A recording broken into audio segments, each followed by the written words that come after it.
Satu. Sudah. Ininya cukup. Bismillahirrahmanirrahim. Assalamualaikum warahmatullahi wabarakatuh. Alhamdulillah alladzi tatimmu bi ni'amihi shalihat. Asyhadu an la ilaha illallah wahdahu la syarika lah. Rabbul masyriqi wal maghribi wa rabbul arsyi was samawat. Wa asyhadu anna sayyidana wa nabiyyana Muhammadan abduhu wa rasuluhu sayyidus sadat alladzi ba'athahu Allahu rahmatan li jami'il makhluqat. Allahumma shalli wa sallim ala sayyidina Muhammadin wa ala alihi wa ashabihi haqqa qadrihi wa miqdarihi al-azim. Subhanaka la ilma lana illa ma 'allamtana innaka antal alimul hakim. Rabbi shrah li sadri wa yassir li amri wahlul 'uqdatam min lisani yafqahu qawli wasaddid lisani wahdi qalbi bihaqqi sayyidina Muhammadin sallallahu alaihi wasallam. Amma ba'du. Fa ya ayyuhal hadirun wal hadirat, segenap pengurus DKM Masjid Jami' Nurul Huda, para sating, para orang tua, para hujjaj, dan segenap bapak ibu jamaah sholat isya dan sholat tarawih yang baru saja kita selesai laksanakan, dan sebentar lagi nanti akan kita langsungkan sholat sunat witir berjamaah. Mudah-mudahan semua rangkaian ibadah kita diterima oleh Allah Subhanahu wa ta'ala. Alhamdulillah, malam ini telah sampai kita malam ke-25. Betul ya? Nggak terasa sebentar lagi lebaran. Tadi kata Ustadz Aliyuddin udah banyak yang nanya kapan lebarannya. Mudah-mudahan THR udah pada cair ya. Jadi udah bisa beli baju. Mau lebaran pasti tanggal 1 Syawal pokoknya. Gitu ya. Baik. Alhamdulillah saya bisa silaturahim ke Masjid Jami' Nurul Huda Deplu ini. Rumah saya cukup jauh. Saya dari Cipinang Muara, Jakarta Timur. Dekat LP Cipinang belakangnya. Bukan di dalamnya tapi bukannya. Di belakangnya masuk sana. Di dalam Quran surat 9, surat At-Taubah ayat 18, Allah nyatakan, a'udzubillahi minasyaitonirrajim, innama ya'muru masajidallahi man amana billah wal yaumil akhir. Saya mau stop sampai di situ aja, ila akhiril ayat, karena terlalu panjang kalau dibahas one by one. Di awal ayat ini ya, surat At-Taubah surat 9 ayat berapa tadi Bapak Ibu? 18. Ya, bisa dicatat. Nanti kalau ada pertanyaan yang bisa jawab, ada sepeda kata Ustadz Aliyuddin. Tadi ada sepeda di luar, nggak tahu tapi sepeda siapa ya. Di awal ayat ini Allah pakai kata innama, pakai huruf inna dan ma, disambung jadi in nama. Ada yang tahu arti dari in nama ini apa? Ada yang tahu? Ayo, bisa tunjuk tangan. Nanti saya keluarin dompet deh. Adik-adik, adik.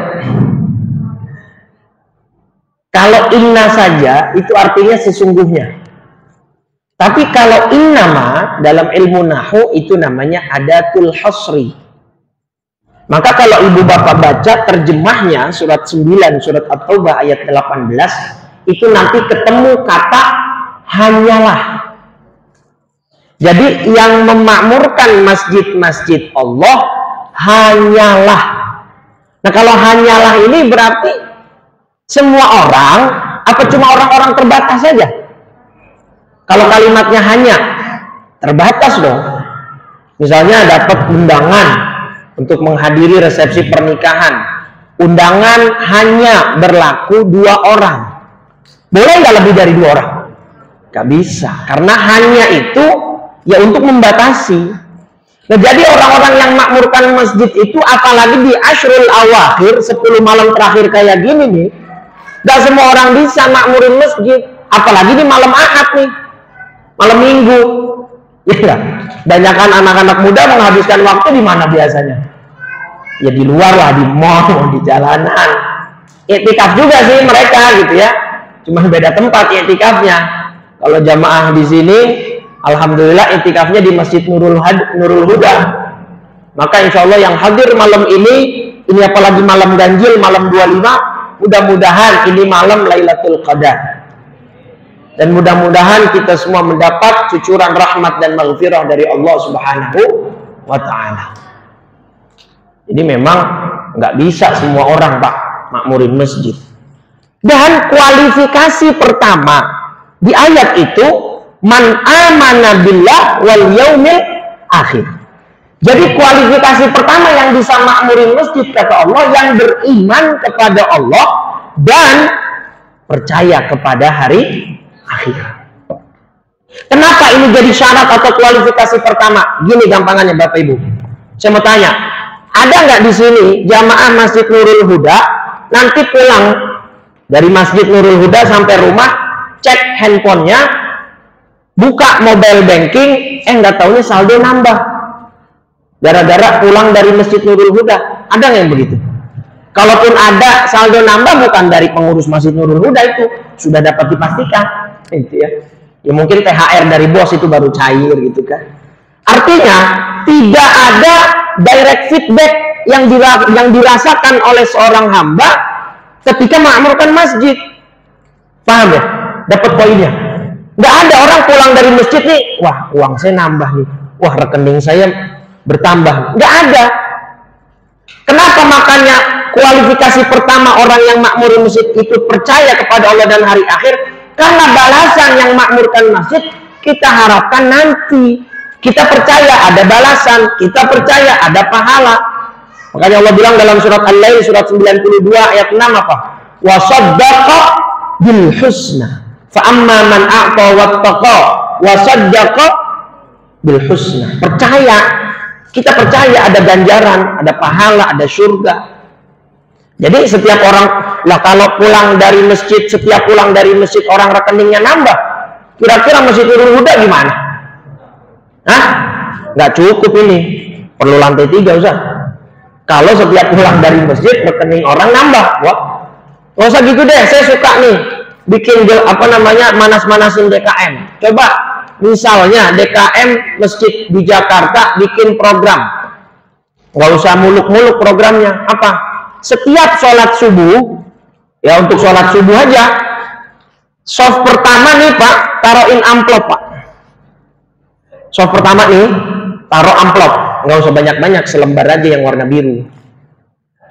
Ya, warna biru yang lama tapi ya. Kalau yang baru 2000 itu. Maksud saya yang 50.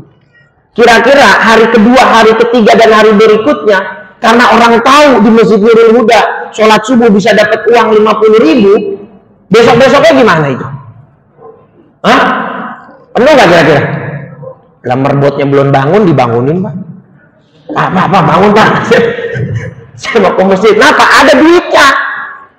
Makanya orang yang makmurin masjid, kualifikasi pertamanya itu yang percaya sama Allah, percaya sama hari akhir. Karena kita pulang masjid dari masjid dalam tanda petik nggak dapat apa-apa. Bener ya? Ya kalau kayak gini Ramadan paling dapat lah tuh aqua botol lah ya. Sekedar aqua botol, sekedar air minum sama kopi sama teh paling ya. Ada. Nah itu Pak. Jadi nggak semua orang bisa makmurkan masjid memang. Itu menuntut kepercayaan penuh kepada Allah. Nah, apa yang akan kita dapatkan nanti di yaumul qiyamah dari balasan memakmurkan masjid? Pernah dengar hadis 7 golongan yang dapat naungan di padang mahsyar? Saat itu tidak ada naungan kecuali naungan Allah. Pernah dengar nggak? Matahari saat di padang mahsyar di mana nanti letaknya? Di atas kepala. Kita pakai pakaian nggak? Nggak. Berarti logikanya panas apa adem? Panas. Ini aja 2-3 hari belakangan siang lagi panas banget Pak. Keluar nggak tadi jam 12 siang sama kemarin? Kalau di daerah Jakarta Timur, tadi saya sebelum berangkat hujan nih Bu, pas maghrib. 2 hari ini siangnya panas, sorenya hujan. Tapi begitu saya sampai daerah Jakarta Selatan sini, kering, nggak hujan. Subhanallah, panasnya luar biasa Pak. Bahkan nih ya, gambaran dari Nabi, orang yang kepanasan di padang mahsyar itu sampai ngomong begini nanti, ya Rabbana hawilna walau ilan nar. Saking mereka nggak kuat nih Pak, panas. Kita nggak pakai pakaian, matahari di atas kepala. Sekarang jarak antara bumi dengan matahari kan jutaan kilometer Pak. Kita nggak kuat tuh. Kita pakai baju, kita pakai sendal, tapi kita masih nggak kuat, apalagi nanti di sana. Dan saking panasnya di sana nanti, orang-orang di padang mahsyar sampai ngomong begini, ya Rabb, kami udah nggak kuat nih, pindahin kami dong dari sini. Terus mau kemana? Ke neraka deh, nggak apa-apa. Dapat nggak poinnya? Gini, manusia. Ini saya mau ngajak mikir nih.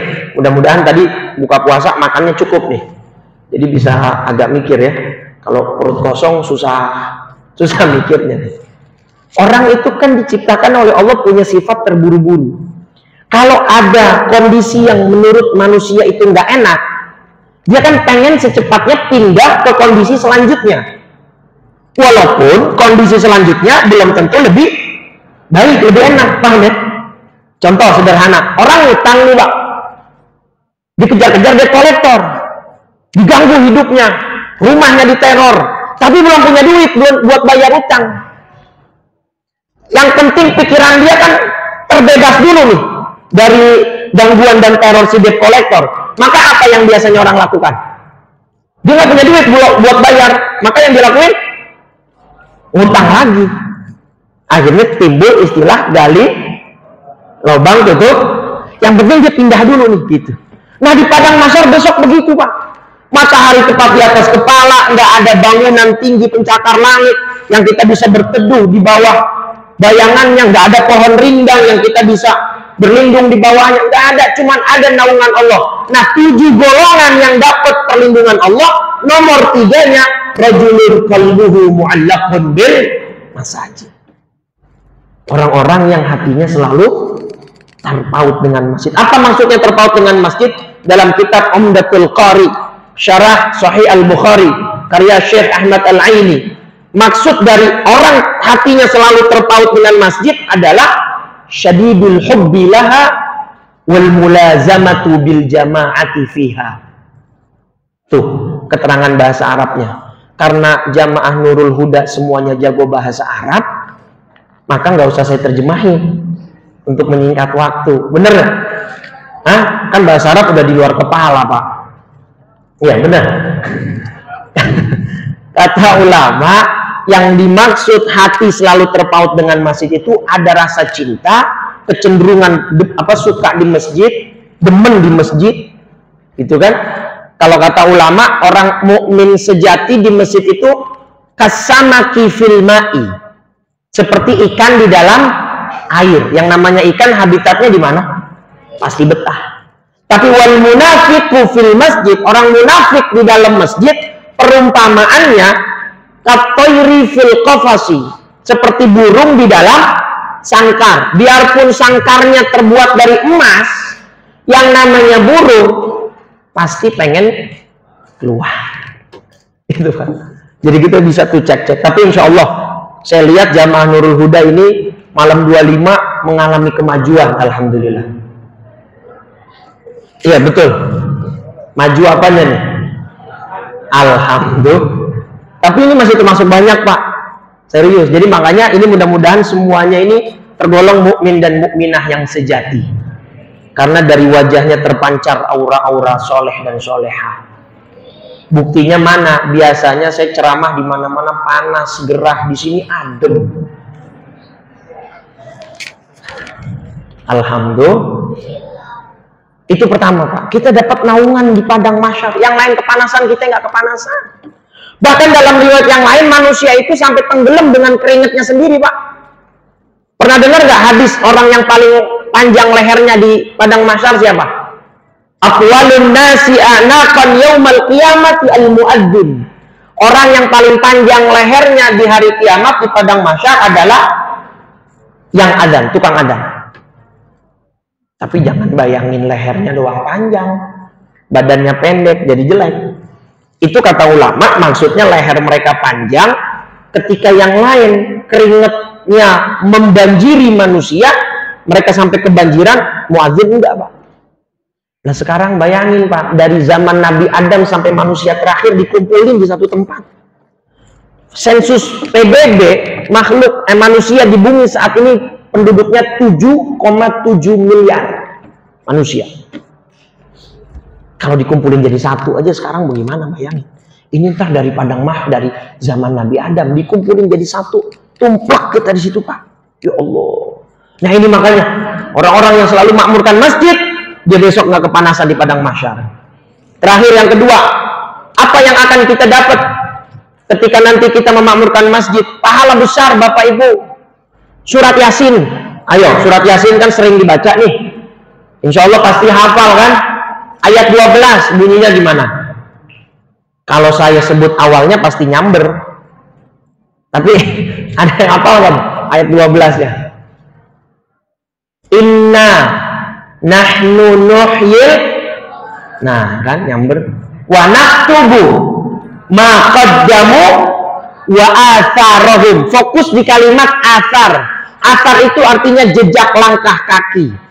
Jadi wa naktubu ma qaddamu wa atharahum, kami akan catat secara rinci, secara detail apa yang mereka lakukan di dunia dan jejak langkah kaki mereka yang mereka tinggalkan bekas-bekasnya menuju masjid. Ini ayat, sebab nuzulnya, sebab turunnya ayat ini, ada keluarga namanya Bani Salamah. Siapa, Pak? Bani Salamah. Bani Salamah ini syakat ila Rasulullah sallallahu alaihi wasallam bu'da manazilihim minal masjid. Mereka ngadu, ya Rasul, keluarga kita rumahnya jauh dari Masjid Nabawi nih. Kira-kira gimana pendapat Anda kalau kita pindah sekeluarga biar mendekat ke Masjid Nabawi? Kata Nabi, jangan. Sayang. Karena kalian rajin pergi ke masjid. Semakin jauh rumah kalian dari masjid dan kalian datang, maka pahalanya semakin. Sekarang saya tanya, Bapak Ibu berapa langkah dari rumah ke Masjid Nurul Huda ini? Berapa langkah yuk? Hah? Nggak ngitungin? Gampang, Pak, jawabannya sebenarnya. Cuman 2. Langkah kanan, itu hadisnya khotwatan, kata Nabi, ada 2 langkah. Ihdahuma tarfa'u darajatan, yang satu ngangkat derajat, wal ukhra tahuttu sayyi'atan, yang langkah kedua yang kiri menghapus dosa. Jadi semakin jauh akan semakin besar pahalanya. Siapa yang di sini paling jauh? Saya, iya benar. Benar Bapak, saya paling jauh. Tapi saya nggak jalan. Ngegempor saya kalau jalan, Bapak Ibu. Saya naik motor. Ya gimana ngitungnya, Ustaz? Ya udah, ban depan sama ban belakang. Saya kan nggak jalan. Nggak usah dipikirin itu mah. Udah pasti dicatat sama Allah. Ada roket, ada aktif. Itu skema Allah, teknisnya mah gampang bagi Allah mah. Yang penting kita datang buat makmurin masjid. Masya Allah, apalagi Masjid Nurul Huda enak. Karpetnya lembut, AC-nya adem, airnya lancar. Masya Allah udah. Jadi nggak ada alasan buat kita tidak melakukan mas. Mudah-mudahan ini tetap syiar seperti ini sampai hari malam ke-29 atau 30 nanti tergantung sidang isbatnya. Ya, teman mau biasanya umat Islam doanya biar 29 malam aja Ustaz. biar nggak kelamaan katanya. Udah masak sayur godok lagi. Mau opor takut kelamaan kalau nambah sehari lagi gitu ya. Baik, jadi Bapak Ibu itu yang bisa saya sampaikan. Alhamdulillah saya bisa silaturahim ke Masjid Nurul Huda ini, walaupun saya dari daerah Cipinang Muara, Jakarta Timur. Mudah-mudahan ini manfaat yang bisa saya sampaikan. Jadi sekali lagi, ayo makmurkan masjid. Ya, walaupun tidak selesai walaupun sudah selesai Ramadan, jangan kendor untuk ke masjidnya. Apalagi Bapak Ibu kan ada jadwal tausiah nih kayak gini nih. Berarti ini ilmu bukan ini yang Bapak Ibu lagi dengerin? Saya nyampein Quran hadis bukan? Kata Nabi dalam hadis saya sebagai closing statement dari saya, man ghada ilal masjid. Ini ada di hadis At-Tabrani dalam Mu'jamul Kabir dan disahihkan oleh Imam Al-Hakim. Kata Imam Al-Hakim ini sesuai syarat sahih Muslim. Jadi hadis ini kuat. Kata Nabi apa? Man ghada ilal masjid, siapa yang berangkat ke masjid, la yuridu illa ayyata'allama khairan. Dia nggak ada niat kecuali buat belajar, nuntut ilmu, dengar kajian, dengar tausiah, au yu'allimahu, atau mengajarkannya. Jadi hadis ini buat Bapak Ibu dapat, saya dapat, yang memberikan sharing ilmu. Apa kata Nabi? Subhanallah, kana lahu ka ajri haji taman hajatuhu. Dia pulang bawa pahala kayak pahala haji, dan hajinya sempurna di mata Allah. Itu Pak, itu hadis sahih. Jadi setiap Bapak ke Masjid Nurul Huda ada kajian tausiah, datang Bapak Ibu. Pulang kayak bawa pahala haji, padahal cuma setengah jam, 1 jam, 1 jam setengah, paling lama 2 jam lah. Subhanallah, itu keutamaan masjid. Jadi ada di kitab Lajrul Kabir alal Amalil Yasir karya Syekh Ramadan, dikutip juga di kitab itu. Jadi Masya Allah kan, amalnya ringan, cuman Bapak Ibu dengar hadis, dengar kajian, dengar tausiah, dengar ilmu, pulang bawa pahala kayak haji. Cuman pesan saya terakhir, nanti pulang jangan dibikin status. Terpulang dari Nurul Huda bikin status, baru pulang haji nih saya. Gara-gara dengar hadis tadi tuh, baru pulang haji. Atau orang haji apaan di bulan Ramadan? Jadi dia malah jadi takut jadi fitnah. Oke, ini yang bisa saya sampaikan. Jadi mudah-mudahan harapannya Masjid Nurul Huda akan terus syiar dan semakin syiar dengan berbagai macam kegiatannya, dan mudah-mudahan kita tergolong orang-orang yang masuk dalam kategori ahlul masjid yang nanti dapat naungan di padang mahsyar dan mendapatkan ridho dan surganya Allah Subhanahu wa ta'ala. Amin ya rabbal alamin. Sekian yang bisa saya sampaikan, mudah-mudahan ada manfaatnya. Wassalamualaikum warahmatullahi wabarakatuh.